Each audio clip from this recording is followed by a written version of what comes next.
Olá, família empreendedora, dando início então ao episódio número 26 do Compliance Cast, a sintonia perfeita para o sucesso empresarial.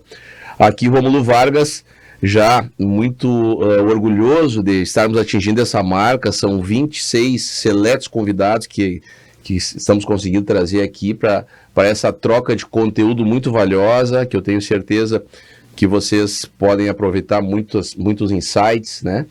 Em relação às questões de empreendedorismo, mesmo que você não seja um empreendedor nato, mas que esteja procurando abrir uma segunda fonte de renda, né, para ter, de repente, mais oportunidade de realizar seus sonhos, de ter uma realização financeira, porque não, isso não é mal nenhum, né? E eu sempre começo aqui também falando dos nossos apoiadores, Vitino Restaurante, proporcionar momentos inesquecíveis com experiências incríveis através dos sentidos. Da La Máfia Barbearia, seu estilo, viva essa experiência, você merece o melhor. Também do Anderson Machado, com Anderson Machado, seu futuro financeiro começa hoje. Torne-se um nobre investidor. Da BIF Contadores, contabilidade inteligente para mais de 300 empresas em Santa Maria e região. E da Filitar Cestas, conectar, surpreender e encantar. Autoridade em cestas corporativas em Santa Maria. E do Grupo Diário, que nos recepcionou aqui com todo o carinho, acreditou nesse projeto, entendeu a importância da entrega que nós queríamos dar. E graças a Deus, hoje estamos tendo uma resposta muito positiva. O projeto já é referência na cidade. Como eu falei anteriormente, somente convidados que têm uma relação muito estreita com o empreendedorismo, justamente para trazer para você que nos acompanha aqui a vida como ela é, né? Nem tudo é uma maravilha, mas nem tudo é um mar de espinhos. E hoje nós temos a honra de receber aqui Nilo Auric. Seja muito bem-vindo. Um expoente nato do empreendedorismo na questão de imóveis rurais, de agronegócio. Não foi fácil trazer ele aqui, né? A segunda vez que eu tento, mas dessa vez consegui pegar, porque eu tenho certeza que ele vai trazer também aqui um conteúdo muito valioso para a gente. Seja bem-vindo, Nilo. Prazer receber o amigo. Muito obrigado. Quero te parabenizar, porque sempre foi uma das brigas nossa que Santa Maria precisa de mais empreendedores. A cidade tem um baita potencial, a gente vê tudo isso, mas culturalmente falta empreendedores. Saíram grandes expoentes, grandes nomes que fizeram conquistar no Brasil, grandes empresas conquistaram no Brasil, mas na média a gente não tem uma veia empreendedora, eu te digo isso, porque o que me abriu, talvez a melhor parte do meu negócio seja o convívio com grandes empreendedores, sabe? Isso, visitei alguns lugares até mundo afora com alguns clientes e eles, inclusive a visão deles sobre Santa Maria. Santa Maria pode ser muito mais do que é, mas nós somos empreendedores, eles falam, e Santa Maria falta. Então isso me incomoda, porque eu não nasci em Santa Maria, mas adotei Santa Maria desde piá como minha cidade, e tu trazendo um programa que nem esse, juntando pessoas, eu acho que é importante para mudar, porque o brasileiro como um todo tem a visão totalmente errônea do empresário que é bandido, né? O empresário é bandido. Exatamente. O empresário está errado, o empresário é o que explora. E na verdade em muitas situações às vezes o funcionário está melhor que o empresário. Exatamente. Porque o dono da empresa, isso já, tu na tua parte trabalhista sabe muito bem. Eu digo às vezes que o empresário não tira férias, ele paga as férias para o funcionário dele, mas nem ele consegue tirar férias. Vezes, né? Então precisa mudar a gente, essa ideia, e quando a gente conseguir virar esse jogo, mais pessoas vão entender, vão valorizar o empresário e vão querer ser empresário. Isso é muito bom, sabe? Eu acho a própria questão concorrência mesmo, graças ao teu concorrente que tu te mexe. Não é por tua simplesmente, porque às vezes tu tá ali, às vezes meio com preguiça, meio desanimadão, daí tu dá uma olhada na rede social, o teu concorrente tá ali, tu te mexe, né? Então assim, é importante. É importante. Daí o teu concorrente tá fazendo um curso, não que tu vai não vai viver copiando. Refém também. Mas tem que ter as referências, né? Mas tu tem que ter, tem caras, não, esse cara é bom, esse cara, então, eu vejo no mercado imobiliário, seja ele, por muitos anos fui do urbano e tem muita gente boa no mercado, Mas tem o grande senão, a gente como eu estava falando fora do ar aqui antes, eu vejo assim, ó, todo mundo gosta de vender a parte glamourosa. E na verdade as pessoas querem entrar pela parte glamourosa. Na rede social, né? Vou montar um negócio, vou isso, aquilo. 2 anos eu tô rico. E tem muito enganador nas próprias redes. Sim. Então, e não é assim. Tudo tem o prazo de maturação. Tudo tem os teus erros, tudo tem... Tu acaba aprendendo. Eu aprendi muito mais meus erros nos acertos. Claro, com certeza. Porque tem coisas assim, não tem como dar certo, mas tu quer fazer. O meu pai tinha uma teoria que eu achava, a gente ia das missões lá, dizendo, isso é coisa de fronteiriço, meio preguiçoso. O pai dizia assim, certas coisas é para te fazer, fica em casa dormindo. E hoje eu entendo isso, é para te fazer, dependendo do que tu for fazer, não faz. Porque tu vai, às vezes tu tá tirando dinheiro bom, botando no lugar ruim, como a gente falou,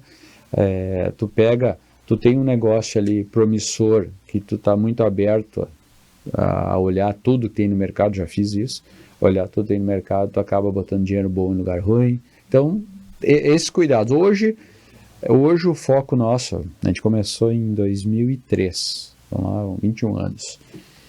E em 2000, dá um pouquinho do... Perfeito. Até para o pessoal saber, né, interrompendo um pouquinho o Nilo aqui, o Nilo, ele foi uma das, não digo das pioneiras, mas foi de uma das imobiliárias que mais revolucionou o mercado do segmento aqui na região, eu mesmo lembro, porque ele teve muitas ações inovadoras, né, ações de marketing, ações de prospecção, e o mercado imobiliário de Santa Maria, por óbvio que ele sempre foi forte, porque é uma cidade que tem um contingente militar, um contingente estudantil, mas não era um mercado, assim, digamos, tão agressivo, né? Ele era mais reativo, assim, né? Ele não era tão proativo. E eu lembro que quando o Nilo começou, ele realmente procurou alternativas diferentes. Aí depois ele estava focado primordialmente no urbano, e aí aconteceu essa migração para o agro, para o rural, né, Nilo? E isso é para a gente entender como é que isso aconteceu, e eu até estava comentando com o Nilo que de repente pode ter sido a grande sacada, né? Porque nós não temos assim tantas imobiliárias a nível já de Brasil, podemos falar aqui, né? De Brasil, que foquem assim com mais especificidade no rural, né? Não, assim, até para dar um rápido, 2003, quando eu comecei no mercado imobiliário, tinham grandes imobiliárias consolidadas, digamos assim, consolidadas, tinha umas mínimas, tinha umas 7, 8 imobiliárias consolidadas, mas e isso a gente tem que ter muito cuidado nos nossos negócios. Totalmente focada na locação. Exatamente. O mercado imobiliário vinha de 30 anos, e não só em Santa Maria, de 30 anos mais ou menos de uma recessão. Em que sentido? Financiamentos, tu fazia um financiamento, tu pagava 3, 4 vezes o valor do imóvel, e tu pagava todo o que estava e ainda faltava. Tinha muita coisa na justiça antigamente. Sim. E todo mundo tinha medo de financiar imóvel. Dali 2003, quando eu comecei, foi o primeiro ano, Santa Maria estava à venda, quando eu comecei. Totalmente à venda, não tinha comprador. Por quê? 2002, foi eleito Lula a primeira vez. Os caras tiraram todo o dinheiro com medo de saque de poupança, tiraram todo o dinheiro. Então, 2013 foi um pavor. Fiz uma venda, pequenininha ainda. Daí, 2004, porque muita gente que acha que a gente começou a focar no rural há pouco. 2004, a minha segunda venda já foi fazenda. Foi indo, 2005 para mim foi a virada do mercado, tá? E tu conversava com os corretores que existiam na época, a maioria dos corretores não tinham celular, os corretores de imobiliário. E ninguém se preocupava com vender. Se Santa Maria tinha um outro problema. Eu vi essa virada em 2005. De novembro a março, tu podia deitar no acampamento, que não tinha ninguém na cidade. Eu lembro dessa época. Entendeu? Tu ia para Capão também, todo mundo estava no Capão. Tá, então, assim, daí em 2005, eu fiz uma venda em 2004 boa, e daí deu problema de seca, e a primeira vez que deu problema com soja, tinha subido, baixou o preço lá, fiz 2 vendas. E o mercado parou, rural. Deu uma parada no mercado, eu disse, mas eu vou ter que vender urbano. Vou ter que fazer umas vendas para poder tocar. Claro. E início de janeiro de 2005, eu fiz anúncios, cara, tu é louco. Eu falando com os corretores que estavam no mercado, eram poucos devendo, nós vamos pra praia. Não, de janeiro, fevereiro, Santa Maria, não adianta, não tem ninguém. E eu fiz uns anúncios diferentes, assim. Janeiro eu vendi 2 imóveis, fevereiro eu vendi 7. Eu disse, opa, esse negócio aqui é bom. E comecei a fazer, e daí começaram a mudar os programas de financiamento, e daí eu comecei. 2005, acho que eu saí com 30 e poucas vendas de imóveis, e já coloquei 2 corretores. E a coisa começou a andar e explodiu. Daí a gente se destacou muito. As imobiliárias tradicionais, acho que foram se tocar, e isso é para todo empreendedor pensar, foram se tocar que a venda era importante lá por 2007. Exatamente, eu lembro bem quando disso. A gente já estava tocando. E daí, fazendo diferente, enquanto eles faziam página inteira, a gente usava os espaços menores, distribuídos, fazendo... Era mais anúncio impresso também. Bastante jornal, barulho. Né? Não, na época, falar em rede social não existia, né? Eu fiz um site em 2005, não sei pra quê.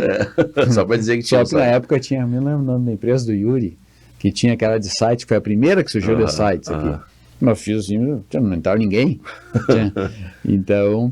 Daí os jornais mesmo, com mais força que o outro, tudo. Tinha essa questão também. Tinha na época. Agora era bem diferente depois que o diário dominou. Sim. Né? Então, daí foi. Só que em 2008 eu peguei já vendendo fazendas e vendendo urbano. Já com estruturado tudo. 2008, vou dar mais uma apertada. Chamei o pessoal na época, que era RBS, para fazer TV. E ao mesmo tempo eu disse, mas tem uma coisa, eu gosto do canal rural, e me traz a grade. Me trouxeram a grade, o melhor programa do canal rural, o valor, era um valor alto na época, mas era só 2.000 a mais do que era aqui, do que eu queria fazer para cá.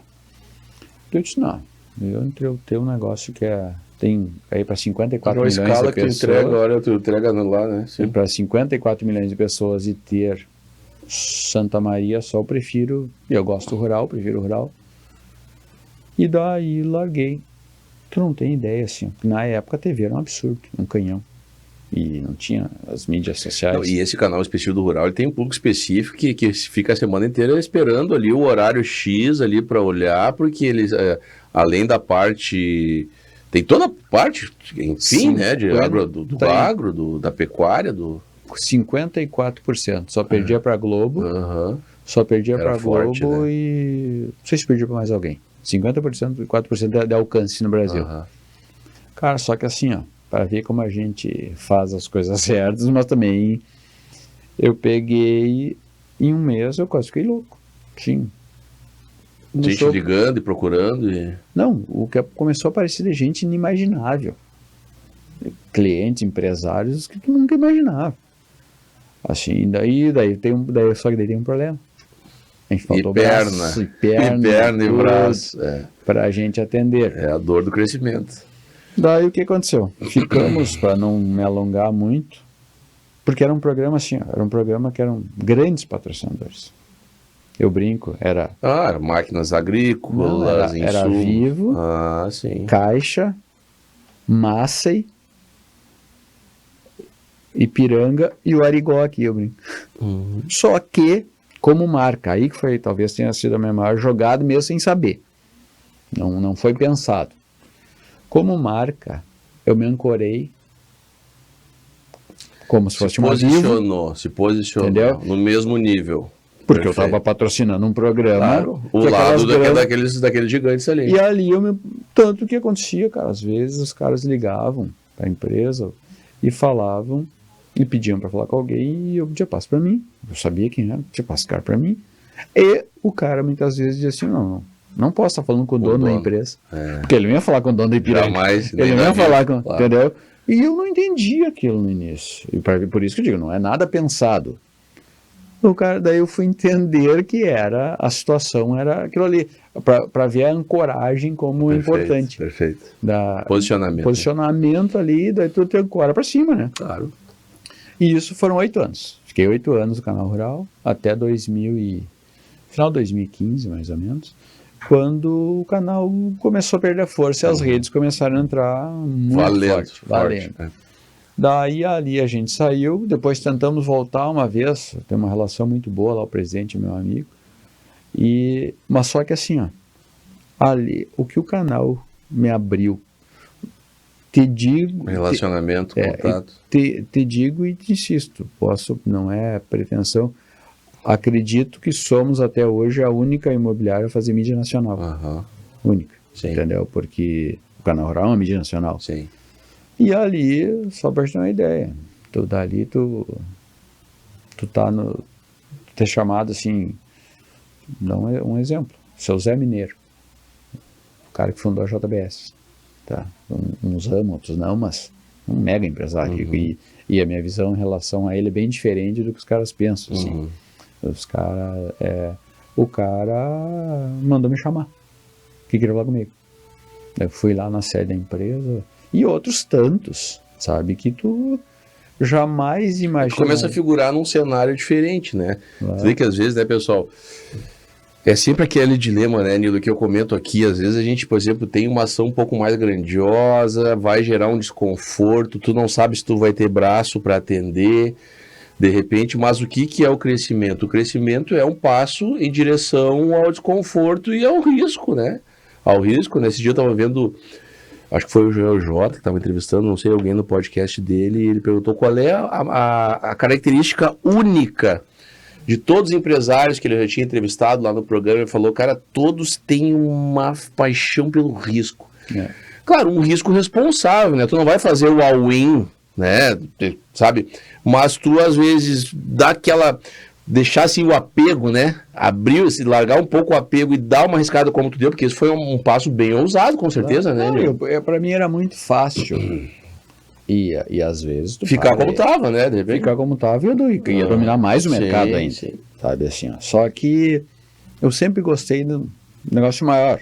Por exemplo, uma vez eu estava atendendo um cliente que virou meu amigo, tive na casa dele semana ainda. Porque às vezes as pessoas me deu uma visão também diferente em relação a, às vezes e não desfazendo ninguém, mas qualquer coisa, esse é milionário. Não é milionário, ou é bilionário. Não é. Parem com esse papinho que não é, sabe? Então assim, ó, eu já conheci alguns bilionários, de verdade, esse é um, e é meu amigo, gosto dele. E ele me dizendo, jantando com ele, olhando a fazenda e jantando com ele disse assim, tu tem que agradecer o agro, né? Eu disse, por quê? Mas eu sabia onde ele queria chegar. Tu acha que algum dia eu ia comprar um apartamento em Santa Maria, uma casa em Santa Maria? Jamais, não ia nem conhecer o cara. Mas nem conheço Santa Maria, ele disse. E ele assim, e graças ao agro a gente é amigo. Ele disse, porque assim, ó, eu sempre fui um cara já cometi alguns all-in também. Sim! Já meti vários all-in, que às vezes uns deram certo, outros não. Mas o cara, assim, ó, eu acho que são duas coisas. Aonde que tu tem que arriscar, mas ao mesmo tempo tu tem que arriscar no que tu gosta. E no que tu sabe fazer. A gente estava comentando o bastidor aqui, pessoal. Cada um pensa de uma forma, né? Mas eu acho assim que muitas vezes a gente querer se aventurar num segmento que não tá no teu know-how, no teu métier. E aí como é que tu vai poder exigir do teu sócio, mesmo tu sendo investidor, né? Ou então pelo menos tu tem que estar municiado de pessoas que tenham esse conhecimento técnico da tua confiança, que possa dizer, olha, a coisa tá andando bem, tá andando mal, porque senão aí esse risco, eu entendo que esse risco aí ele é um risco burro. Mas tem gente que, enfim, né? Mas eu acho que é mais importante tu gostar do que tu saber fazer. Ah, sim, perfeito. Porque se tu gosta, tu te interessa, né? E tu vai atrás. Pesquisa, olha. O problema é né? que tem gente que olha só pelo dinheiro. Aí tu chegou no ponto. A corretagem rural, os caras pensam assim, vou vender uma fazenda de 50 milhões. Trabalham mesmo, né? Mas não é o mesmo, né? Não é o mesmo trabalho. Porque assim, ó, A gente estava falando, a barreira de entrada na corretagem é muito baixa. Então, a gente estava falando nos bastidores também. Então, o que acontece?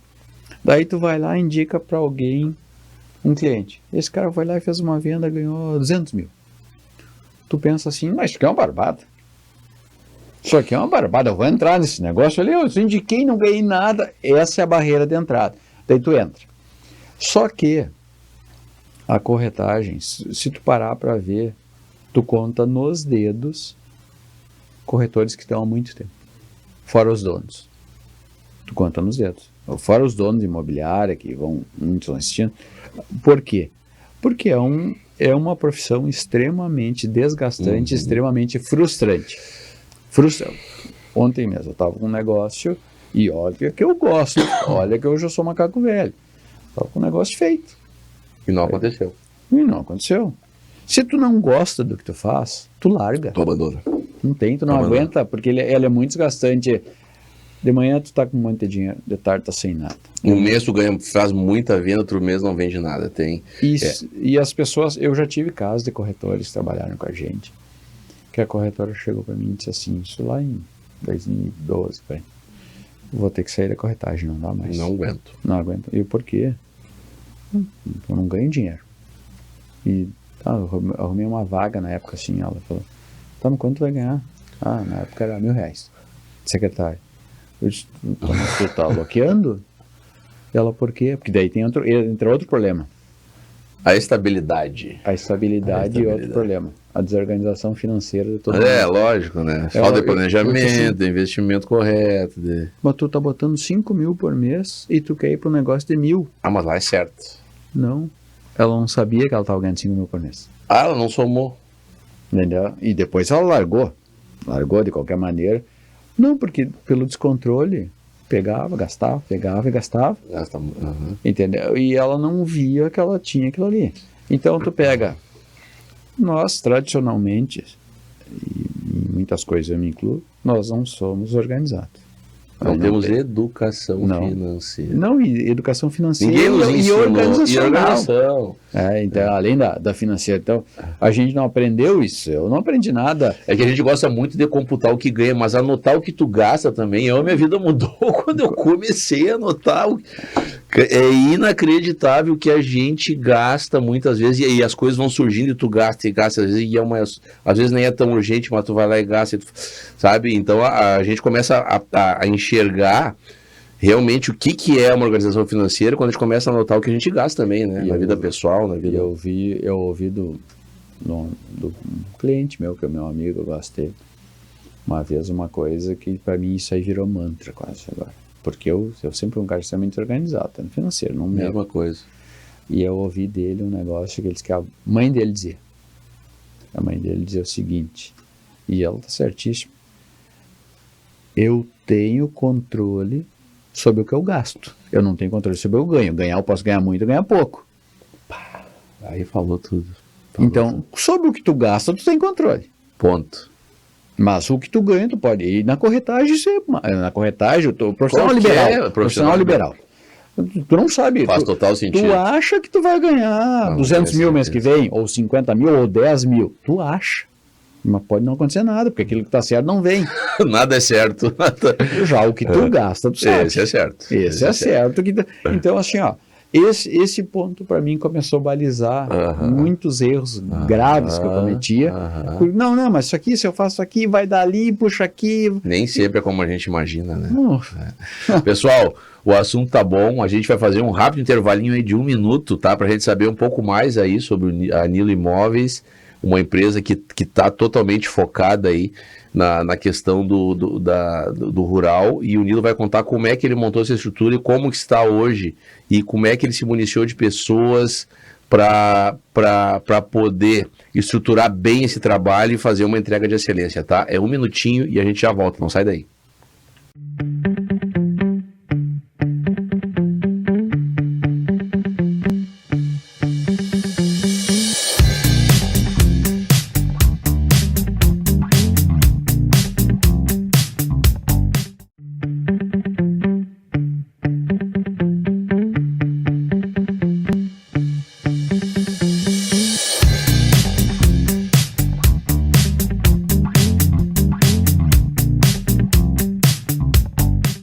Voltando então, família empreendedora, aqui com o segundo bloco do episódio 26 do Compliance Cast. Hoje aqui teremos o Nilo Auric, sócio-diretor da Nilo Imóveis, e eu sempre gosto de fazer mais uma referência àquelas pessoas que acreditaram no trabalho, que nos apoiam, tá? Vitino Restaurante, La Máfia Barbearia, Afinitar Cestas, BIF Contadores, Anderson Machado e o Grupo Diário. E dizer para você que tem uma empresa e que quer apoiar aqui a nossa iniciativa, nós temos aqui vantagens muito atraentes, digamos assim. Dentre elas, você pode fazer episódios corporativos da sua empresa, trazendo aqui, contando a sua história desde o início, trazendo pessoas da sua confiança, trazendo para o conhecimento da nossa audiência as conquistas, né? Abrimos uma nova filial, hoje já temos um crescimento X, então você pode fazer parte aqui dessa iniciativa. Além disso, nós temos a apresentação da marca no jornal impresso, transmissão no canal do YouTube, aqui na TV Diário e Rádio CDN, são inserções mensais também no programa da CNN, enfim, uma série de vantagens que você pode ter caso queira trazer a sua empresa, o seu segmento. Sempre lembrando, pessoal, que a gente traz somente uma empresa por segmento, tá? Não, a gente não costuma não abrir assim para mais de uma, por questões de postura que nós temos aqui e entendemos que essa seja a forma correta. Então, hoje aqui com o Nilo, contou mais ou menos um pouco da história dele. É uma história de empreendedorismo nato, né, pessoal? Eu sempre costumo dizer, claro que ter uma carteira de trabalho, contar, não é vergonha para ninguém, mas eu nunca tive uma carteira de trabalho. Esse dia foi o Daltieri, que eu trouxe aqui também, ali da Invista, e ele me disse, cara, eu nunca tive. Então a gente, às vezes, não tem essa veia empreendedora, mas porque o nosso ensino, ele infelizmente, ele quer nos sempre levar para buscar situações de estabilidade. Só que a instabilidade, ela não existe, né? Mas eu acho assim, ó, tu pode, às vezes, esse é um outro erro também. Tu pode ser um empreendedor sendo funcionário. Exatamente, foi o que eu falei. As pessoas, porque qual que é o drama? Aliás, para ti ser um bom empreendedor, tu tem que ter sido uma por vezes. Mas eu digo, tu pode ser uma vida inteira empreendedor sendo empresário, sendo funcionário. Por quê? Porque eu vejo assim, ó, tu trabalha, e isso é o erro que que mais me incomoda às vezes nas pessoas. A pessoa quer esperar, ela não tem objetivo nenhum de ser empreendedor, no sentido de montar seu negócio. Mas ela está sempre esperando um trabalho melhor do que aquele que está ali contigo. Para mim tem dois caminhos. Ela pode ter um trabalho melhor estando ali, se ela empreender ali, se ela melhorar ali dentro, se ela, por exemplo, a empresa oferece treinamento, ela participar, ela buscar aprender, ela buscar, ela vai crescer ali dentro. Ela vai crescer, ela não quer, não, mas eu não quero ser sócio, não tem problema, mas dificilmente essa empresa vai querer te perder. E outras empresas vão te querer. Tu sabe, Nilo, que uma história aqui até que a gente trouxe da La Máfia, que é a nossa apoiadora aqui, o barber mais antigo, que desde a fundação, eu sou cliente lá e eles me apoiam desde a fundação, há 7 anos atrás. Eu vinha notando o crescimento dele e já uma preocupação com o negócio, com a dinâmica interna, com o treinamento dos novos barbeiros, né, com a questão da postura, assim, de uma identidade visual. E eu vi ele crescendo. Daqui a pouco o diretor da empresa, eu conto isso aqui porque eles mesmos relataram, o Hugo e o Ricardo, que era o barbeiro, ele sentiu que o cara tava numa linha divisória, porque acontece, pessoal, né? Tu tá numa linha divisória. Ou eu fico aqui e engesso, ou eu vou ter que abrir outro negócio, tá? E ele sentiu esse momento e chamou o cara para ser sócio da empresa. E aí ele vestiu muito mais a camiseta ainda, né? São os olhos dele lá, quando ele não tá, porque ele coordena, ele também segue ali na operação mais envolvido, né? Mas o próprio diretor da empresa sentiu esse momento e promoveu ele a sócio, que é bem que tu tá nos trazendo aqui, né? Então, às vezes, a gente é tão bom que acaba virando sócio, a gente é tão bom que uma outra empresa nos chama, então a gente pode ser um funcionário, uma carteira assinada e ser um empreendedor também, né? Não dá mesmo? Perfeitamente, porque, né? Eu vejo assim, pegando agora para o mundo da corretagem, tá? A corretagem, eu defendo há bastante tempo que um erro que os corretores autônomos cometem. O corretor autônomo pensa na hora da divisão lá, eu pago 40%, a imobiliária me paga 40%, 50%. Eu acho que a visão está errada. tu que paga para a imobiliária, de 40% a 50%. Por quê? Porque a imobiliária tem um custo, tem uma operação, tem o seu advogado, tem seu contador, tem toda essa estrutura de marketing e tudo mais. Tem seu espaço. Veículos, enfim. Tudo. Coisa, né? E tu, corretor autônomo, usa aquele espaço. Sim. Quando tu vende, tu paga para a imobiliária. Perfeito. Não é a É imobiliária a mão que inversa, tu paga. claro, claro. E se tu paga para a imobiliária, tu tem que administrar bem o teu negócio. Porque Exatamente. o teu negócio, aquilo ali é um custo que tem, aquele custo ali que a tua empresa, como corretor autônomo, tem de usar marca, usar espaço, usar isso, aquilo, e o corretor autônomo tem que entender isso, e tanto que eu digo é ele que paga, porque aquele custo continua ali. Se ele não vender esse mês, aquele custo está ali. Tá ali. E ele não vai nem estar envolvido E ele não naquilo tá ali. envolvido naquilo ali. Exatamente. Tanto que isso é uma coisa que tu sabe melhor que eu, porque que em 99% dos casos o corretor sempre perdeu uma ação trabalhista contra a imobiliária. Porque, na verdade, da onde que alguém que é funcionário ganha de 40% a 50% da operação? Com certeza. Entendeu? Com certeza. Então, às vezes que perderam foi empresas que exigiam o horário, exigiam Sim, um monte sim, de que era coisa. um vínculo mascarado, né? Mas Total. isso não... Né? E era muito mais quando era linkado a plantões, a Sim, construtora. exato. Então, não tem lógica tu ser funcionário de um negócio que tu ganha 40%, 50%. Sim. Então, o corretor ele tem que pensar como um empresário. Ele é um empresário, sabe? E mesmo que ele trabalhe para alguma imobiliária. E isso muitos não pensam. E acabam depois ali patinando. Não, a imobiliária tem que me dar. Isso, na minha trajetória agora eu protelei muitos anos e fiquei chato, sendo bem franco.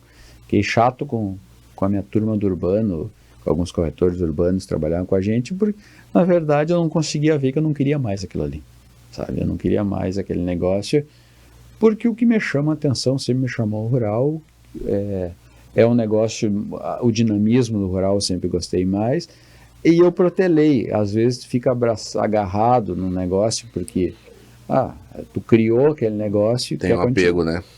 E daí, só que há muito tempo, já faz alguns anos que aquele negócio não era mais para mim.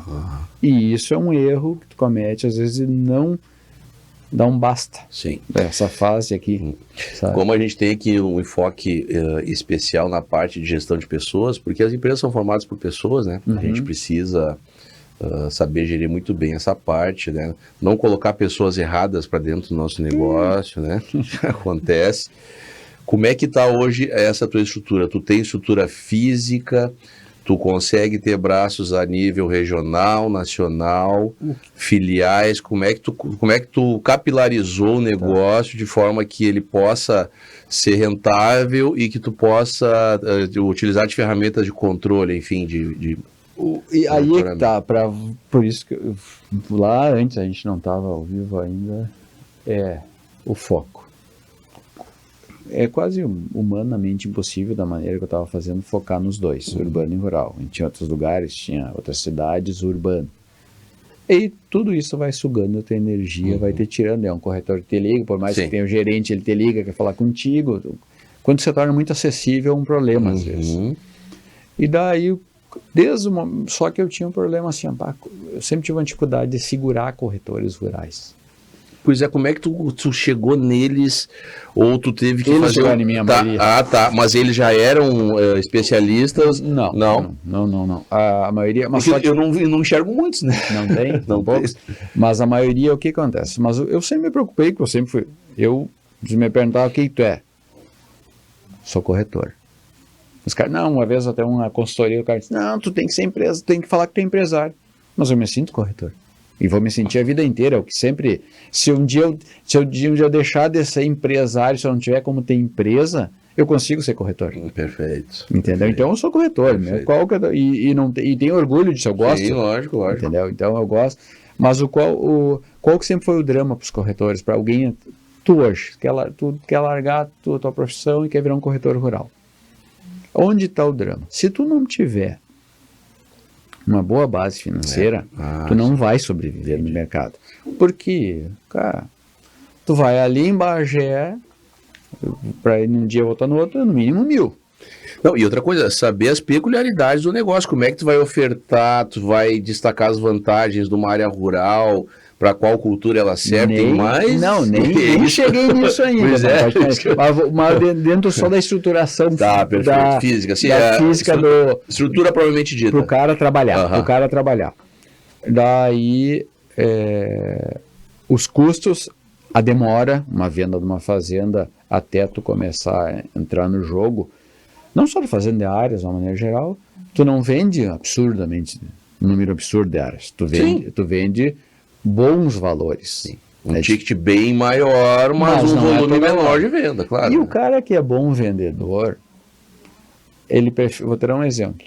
Se ele tiver uma venda de 2 milhões de comissão, hoje eu entendo que é melhor esse cara ter 10 vendas de 200 mil no ano do que uma de 2 milhões. Se ele é bom vendedor e gosta de vender. Por quê? Porque o bom do vendedor quer estar vendendo. Dá mais giro. Ele quer giro, entendeu? Dá mais trabalho, não tem problema. Porque eu vejo assim, o bom vendedor, se ele faz uma venda hoje de 2 milhões de comissão, vou pegando números para 2 milhões de comissão, daqui a 3 meses, se ele não tiver perspectiva de outra venda, ele está desanimado. Então é melhor ter distribuído. O que a gente fez, daí depois que eu resolvi focar totalmente no rural cara, o que eu posso trazer de opções para esse cara? Que continue focado dentro... Mantém ele motivado, focado. Mantém ele focado dentro da operação. Certo. Porque muitas vezes nos convidaram para vender gado, nos convidaram para vender máquina agrícola, várias coisas. Parece, né, os penduricalhos, né? Só que foge do nosso negócio. Foge da nossa operação. Daí surgiu uma possibilidade que hoje vai se tornar um braço forte nosso. A gente já pegou a operação no Uruguai e no Paraguai. Venda de silos. Silo é imóvel. E é um negócio que ele tem toda semana, tem um orçamento, então ele está girando. Então isso, antes de chegar na estrutura que tu me perguntaste, eu queria te dar uma ideia de como ele se forma. E o corretor rural são poucos por isso, porque ele é um negócio difícil, fora todo o embrólio, porque normalmente assim, eu vejo as vendas de imóveis, dificilmente o cara vai te pagar todo o valor em dinheiro à vista, né? Às vezes tem uma volta, tem um carro, tem um outro imóvel, e no rural eu acredito que deve ter muito mais essas questões, e ajustar tudo isso requer um talento, né? O rural, assim, o rural, eu digo, tem negócios, tudo, né? Tem negócios... Paga na safra, enfim, aquela função toda. 3, 4 anos para pagar, e o rural tem negócios que às vezes as pessoas confundem. Tem negócios que quando o cara me diz assim, olhar a área é a parte mais fácil. Lógico. Quando o cara me diz assim, me ajustar, vou ficar. E eu, vou ter que começou o trabalho, uma trabalheira. Porque assim, é um negócio muito difícil. Não, porque tu ajustar tudo assim, e cara, eu sempre que eu tenho clientes rurais, eu faço inventário, enfim, é uma funçãozinha, né, de lá ajustar tudo isso, né. Porque diferente do urbano, o rural, tu tem a questão, por exemplo, tu vendeu um imóvel urbano hoje, em média em 90 dias está desocupado. Tu vendeu uma fazenda, tem um contrato de arrendamento de 5 anos, acabou, não vai vender. Nossa Senhora. Entendeu? Não vai vender.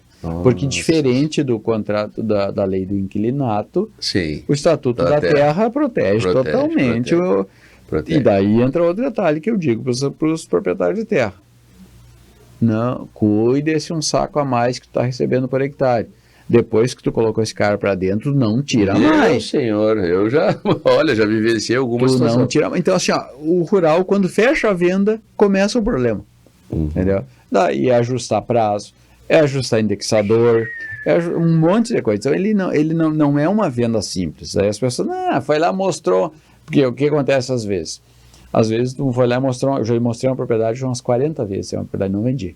E tem propriedades que eu mostrei uma vez. E vendeu. Só que o cara olha, o cara que está vendendo, ou o cara que está comprando, mas mostrou só uma e já fez. Sim, mas para compensar as perdidas. Lógico, né? Entendeu? Eu já tive situações de negócio aí, a gente sabe que aconteceu aí nos últimos 3 anos, né? A questão do soja, enfim, essa questão dos intempéries aí, e na hora de pagar, A parcela final faltou. Faltou. É. E aí o corretor certamente também é acionado nesse momento, e tenho certeza que Nossa. sim, né? Eu tenho uns dependurados, uns quantos. Né? Sabe, acontece as coisas, então, por isso que eu digo, claro, tu trabalha com um ticket bem mais alto, né? Mas é justo porque o trabalho também é mais meticuloso, né? Ele é bem mais difícil, ele é bem mais difícil que o urbano. E eu digo, e não acho simples tem o que urbano. ter um talento. Sabe, ele é bem mais difícil e por isso, e sem contar outra coisa, as curvas dos clientes. Sabe? O mercado imobiliário rural, tu tem dificuldade de ter bons profissionais, porque é muito mais fácil saber onde é uma fazenda do que saber às vezes onde é um apartamento. Entendeu? E os caras te dão curva valendo, direto. Sim, então, tu diria curva. Vão direto nos proprietários. Direto. Sim, porque a comissão é gorda, né? Direto. Mas assim, ó, tem umas coisas que não é nem por ser comissão gorda ou não ser comissão gorda. Por exemplo, eu te mostrei uma área, eu não te pedi nada de comissão, tá? Qual que é a lógica tu ir direto? Tem cara que vai direto porque, vamos usar o português, é sem vergonha mesmo. Entendeu? Ele é sem vergonha mesmo, não tem... Então, não é ele que vai pagar, né? Entendeu? Então, mas às vezes ele quer buscar um desconto do lado que o cara... Enfim, né? Muitas não importa, vezes né? não tem entendeu? Sim. Tem cara que é porque é. E como em todos. Então tem mais isso ainda que tu tem que ter cuidado. E daí a gente começou a montar a estrutura. O que é diferente da nossa estrutura por urbano? Não é muito, não tem muita diferença, a diferença é a distância. Esse pessoal que trabalha contigo, tu teve que preparar eles? Alguns já tinham alguma noção do rural? A maioria, não, noção do rural, quando os caras entram, a maioria tem. Sim, porque tem toda uma logística que é diferente, né, Nilo? Para ir mostrar, às vezes tu tem que viajar dias, quilômetros, vai, vem, né? É diferente. A gente tenta trabalhar com os nossos corretores de forma regional. Tu usa o Google Maps lá para ajuda bastante, vários. Regional por quê? E isso eu consegui mostrar para eles, que eles trabalharem na região. Fui ganhando no Rio Grande do Sul. O cara que trabalha lá em Passo Fundo. O ideal é ele atender a região de Passo Fundo, um raio de 200 km no máximo. Porque ele vai lá, surgiu um negócio lá em Jaguarão, para ele. Jaguarão das quase 600 km. Não, às vezes não é um dia só que resolve uma visita, né? Às vezes, e a questão pior, geralmente uma fazenda não mostra uma vez. Pois é. Se for só mostrar uma vez e voltar, ok, foi lá, mostrou, garantiu. Mas tu mostra uma vez, o cara não gostou, tem que mostrar de novo, o cara não gostou, levar mais o outro sócio, leva um irmão, né? 1.200, 3.600 quilômetros numa visita, numa fazenda. 3.600 quilômetros... Só que não vai mostrar uma só numa semana, né? 3.600, quantos quilômetros ele pode rodar na região dele? Isso a nossa turma... que polarizar, então, cada vez entende mais. E daí a gente tem os programas. O cara lá de Passo Fundo não vai ir, daí ele indica para o outro. A gente tem os formatos de indicação. Perfeito. O de lá indica o contrário, porque pinga de muita tudo. Ética também, né? O cara tem que ser parceiro. Tem que ser parceiro, porque... E isso a gente tem que administrar. Ontem mesmo eu estava administrando uma... Não, porque eu não quero mais o cara... Porque... Calma. Porque às vezes os caras estão novos ainda no negócio ali com a gente, ele não... Tem coisa que é por cima egoísta, tem coisa que o cara não se tocou mesmo. Não se tocou que aquilo ali da maneira... Tem que saber gerir, né? Então, pessoas, né? Esse é o drama. Daí a gente... Física, hoje tu me perguntou, Santa Maria e Esteio. A gente tem uma sede física lá na Expo Inter. Que legal, lá dentro... E dá bons negócios lá, com certeza, né? O relacionamento, né? Daí volta pro... O principal, acho que hoje um dos principais pontos de stand do Parque Esse Brasil é nosso. Perfeito. A gente fez um contrato longo lá. Então, para focar cada vez mais no rural, e a gente tem grandes grupos de São Paulo e Mato Grosso, que a gente tem boas parcerias, assim, e vai escolhendo, tu vai entrando... Eu acho assim, as pessoas falam, esse nicho, aquele nicho. Todos os nichos são fáceis ou difíceis. Vamos pegar o urbano para mais fácil, a maior parte das pessoas entender. Um nicho lá de 150 mil reais um imóvel. Mas nem tem. Tem muita venda. Para mim ele é um nicho difícil. Uhum. Não é meu mundo. Não é meu mundo, e não é porque eu sou melhor que alguém, Sim. não. Eu não escolhi, eu sei de gente que ganha muito dinheiro vendendo um imóvel de 150 mil. Sim. Então, assim, não é, a questão é, o meu nicho é esse, e tu entendendo o teu nicho, e qual que é o drama? É diferente. O corretor é quer entrar na corretagem rural e quer sair vendendo fazendas de 50 milhões. Assim. O que eu digo pro cara? Cara, para te chegar a vender essa fazenda, Tem que fora uma trilhar o sorte, caminho, né? faz várias vendinhas que te dão, primeiro, te dão segurança. Know-how. Então, assim, quando que tu começa a ter aquela segurança? Eu já fiz grandes vendas por...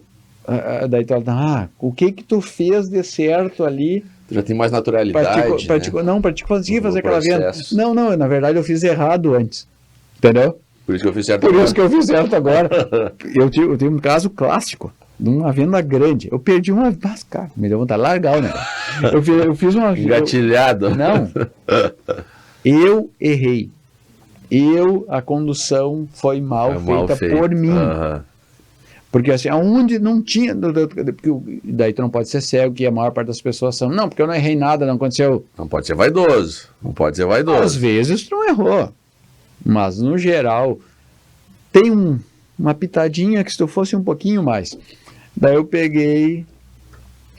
no dia que eu fiz a reunião, eu tinha que ter colocado os caras na jogada junto e por não entendi o que é a rateada minha, não botei. E ali foi o ponto. Se perdeu. 5 meses depois, um cara me liga. Eu tô com um cara meio ligeirão, assim, eu tinha que... E me liga, tô aqui em tal lugar, em tal cidade, vamos fazer a proposta? Vamos. E ele assim, mas se tu não quiser vir aqui, pode ser amanhã. Eu disse, me espera aí. Tô indo, me espera. Porque foi o caso, fazia 6 meses. Dessa vez eu não vou errar. Me espera aí que eu vou ir pegar a tua assinatura. Cheguei lá, não deu outra, né? Claro. Então, assim, os caras, todo mundo quer saber onde que tu acertou. Cara, na verdade, no erro, na dor, ou tu aprende no amor ou na dor, né? Exato, então foi nessas dores claro. que acaba fazendo acontecer. Pessoal, infelizmente aqui, né, o nosso tempo é curto.